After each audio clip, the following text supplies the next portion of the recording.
স্বরাষ্ট্রমন্ত্রী সালাউদ্দিন আহমেদ বলেছেন, পুলিশ কোনো বিশেষ দলের বা গোষ্ঠীর লাঠি বাহিনী নয়, পুলিশ হবে জনগণের বন্ধু।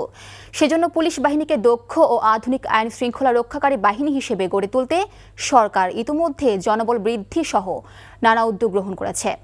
সকালে রাজশাহীর সারদায় বাংলাদেশ পুলিশ একাডেমিতে ৪৩তম বিসিএস শিক্ষানবিশ সহকারী পুলিশ সুপার ব্যাচের প্রশিক্ষণ সমাপনী কুচকাওয়াজ অনুষ্ঠানে প্রধান অতিথির বক্তব্যে স্বরাষ্ট্রমন্ত্রী এই ঘোষণা দেন। বর্তমান পোশাকে পুলিশ বাহিনী সন্তুষ্ট নয় উল্লেখ করে মন্ত্রী বলেন, আলোচনা করে অতীতের ঐতিহ্যবাহী যে কোনো একটি পোশাক পুলিশ বাহিনীতে ফিরিয়ে আনা হবে। অনুষ্ঠানে স্বরাষ্ট্রমন্ত্রী অভিবাদন গ্রহণ এবং প্যারেড পরিদর্শন করেন। পরে তিনি প্রশিক্ষণে বিভিন্ন বিষয়ে শ্রেষ্ঠত্ব অর্জনকারী কর্মকর্তাদের মাঝে পদক বিতরণ করেন।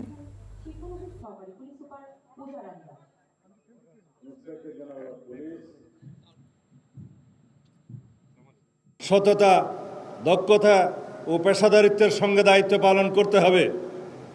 আপনাদের আচরণ হতে হবে মানবিক ও আইনের প্রতি গভীর শ্রদ্ধাশীল।